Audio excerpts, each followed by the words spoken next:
Assalamualaikum warahmatullahi wabarakatuh. Kembali lagi bersama saya di YouTube channel Hanifal Ulama dengan saya sendiri yaitu Hanifal Ulama. Pada kesempatan video kali ini saya akan membahas materi yaitu masih seputar ulangan tengah semester di semester 2. Kali ini di mata kuliah Digital Bisnis dengan dosen pengampu saya yaitu Ibu Cynthia Anissa. Halo Ibu, semoga sehat selalu ya Bu ya. Oke, pada kesempatan video kali ini saya akan membawakan sebuah topik atau tema materi yaitu tentang bernama Supply Chain Management. Oke teman-teman, langsung saja saya mulai untuk memaparkan materinya. Baik, sebelumnya perkenalkan terlebih dahulu, nama saya Hanifal Ulama.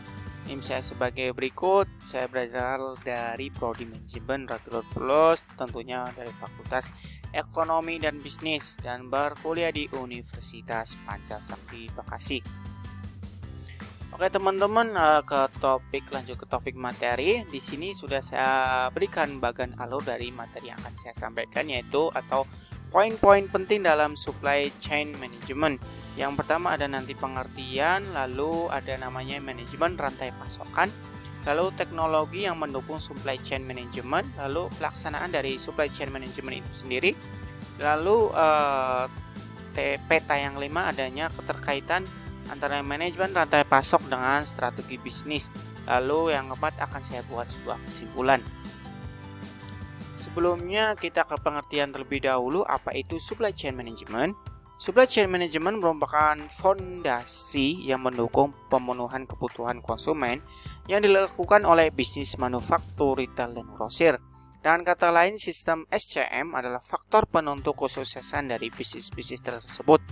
Rantai pasokan dalam setiap bisnis bisa saja berbeda. Versi paling besarnya yakni mencakup perusahaan, pemasoknya, dan pelanggan perusahaan tersebut. Namun untuk perusahaan yang lebih besar, maka cakupannya juga jadi semakin luas.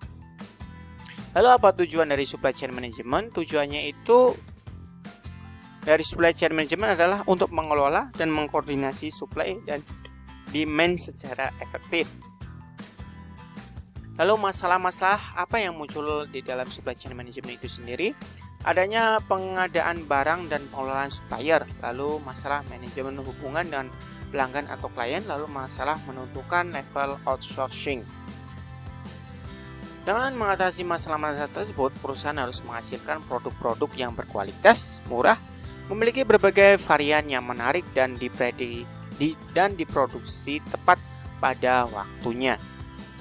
Lalu di sini ada prinsip supply chain management. Yang pertama, mengadaptasi jaringan logistik konsumen yang berbeda, lalu membagi konsumen berdasarkan segmentasi sesuai kebutuhannya, lalu mengamati sinyal pasar dan menggunakan hasil pengamatan tersebut sebagai dasar perencanaan permintaan untuk hasil perkiraan yang konsisten serta alokasi dana yang optimal, lalu mengelola pemasok secara strategis untuk mengurangi biaya kepemilikan material dan lumayan. Lalu prinsip yang lainnya saya sebutkan di sini, mengaplikasikan pengukuran kinerja pada seluruh rantai pasokan untuk meningkatkan layanan kepada konsumen akhir.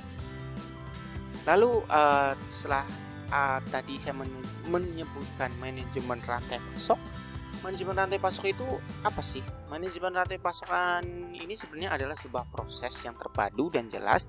Fungsinya untuk membantu memberikan informasi kepada manajemen mengenai pengadaan barang. Tak hanya itu saja, sistem ini juga membuat informasi mengenai hubungan dengan pihak luar seperti vendor atau supplier. Lalu manfaat manajemen rantai pasok apa saja? Yang pertama ada meningkatkan keuntungan. Yang kedua, pelanggan menjadi puas. Yang ketiga, dapat menurunkan biaya, terutama biaya pada produksi. Lalu tahapan manajemen rantai pasok apa saja? Yang pertama ada perencanaan. Kedua, melakukan pengadaan barang. Yang ketiga, melakukan produksi. Yang keempat ada pengelolaan penyimpanan. Yang kelima, proses pengiriman. Di sini teman-teman. Lalu poin berikutnya ada mengenai teknologi yang mendukung supply chain management. SCM menjadi konsep mekanisme untuk bisa meningkatkan produktivitas perusahaan secara total dalam supply chain dengan optimalisasi waktu, pengelolaan lokasi, dan juga aliran kuantitas bahan. Dalam kegiatan manufaktur, penerapan SCM akan mendorong perusahaan untuk bisa memenuhi kepuasan pelanggan. Pengembangan produk tepat waktu, penghematan biaya saat menyediakan dan menyerahkan produk hingga pengelolaan industri secara cermat dan fleksibel. Lalu kegiatan dalam perusahaan yang bisa kita terapkan dalam SCM ada pertama industri, kedua logistik, ketiga perencanaan sumber daya, keempat sistem manajemen gudang, kelima sistem manajemen transport, keenam sistem transport cerdas, ketujuh ada keamanan informasi. Lalu bagaimana dalam pelaksanaan supply chain management itu sendiri? SCM sendiri adalah rangkaian aktivitas bisnis yang dijalankan mulai dari tahap perencanaan, pengendalian, pengimplementasian jalannya arus produk, hingga proses distribusi produk kepada konsumen.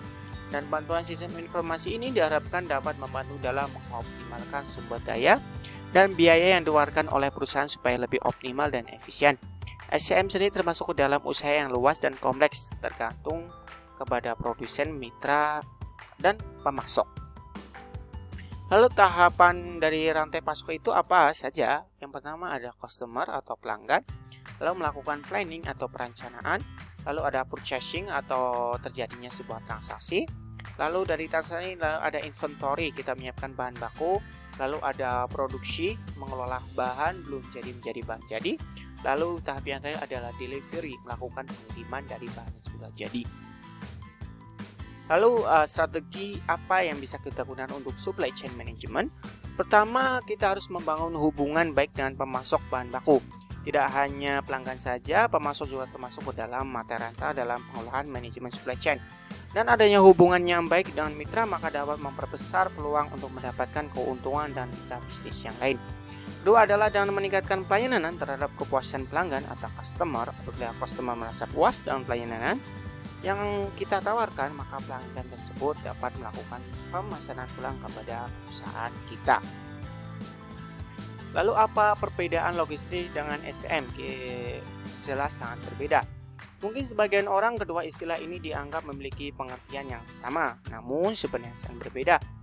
Di mana logistik ini adalah komponen dari manajemen rantai pasok. Logistik berfokus pada pemilihan material atau produk dengan cara yang paling efektif dan efisien di tempat dan waktu yang sesuai. Sedangkan untuk SCM melibatkan suatu kegiatan yang lebih luas lagi, mulai dari tahap perencanaan hingga distribusi produk. Keterkaitan antara manajemen rantai pasok dan strategi bisnis, keterkaitannya itu semua perusahaan yang melakukan pemasokan bahan baku melakukan produksi hingga pengiriman disebut dengan supply chain atau rantai pasok. Supply chain merupakan jaringan secara fisik, sementara manajemen rantai pasokan merupakan metode pengelolaan yang memastikan rantai pasok berjalan dengan baik dan lancar. Sedangkan strategi bisnis adalah alat yang ampuh untuk membantu Anda mencapai tujuan bisnis Anda, menentukan strategi dan titik yang perlu Anda ambil dalam perusahaan Anda. Strategi ini juga memandu banyak keputusan organisasi Anda untuk berkembang menjadi lebih baik. Fungsi dari manajemen rantai pasok apa saja? Yang pertama ada fungsi fisik, lalu ada fungsi mediasi, dan sebagai fungsi biaya. Kesimpulan dari materi yang sudah saya paparkan yaitu supply chain management adalah suatu rangkaian bisnis mulai dari tahap perencanaan hingga tahap distribusi produk untuk mengoptimalkan sumber daya yang dikeluarkan oleh perusahaan. SCM memiliki 6 tahapan yaitu tahap customer, planning, purchasing, inventory, production, dan delivery. Untuk strategi yang diterapkan dalam SCM terdiri dari 2 aspek. Yang pertama adalah menjalin hubungan baik dengan pemasok bahan baku, dan kedua adalah dan meningkatkan kualitas layanan untuk kepuasan pelanggan. Oke, mungkin itu sedikit materi yang bisa saya sampaikan mengenai supply chain management. Semoga mudah dipahami. Nah, saya ucapkan terima kasih dan sampai jumpa.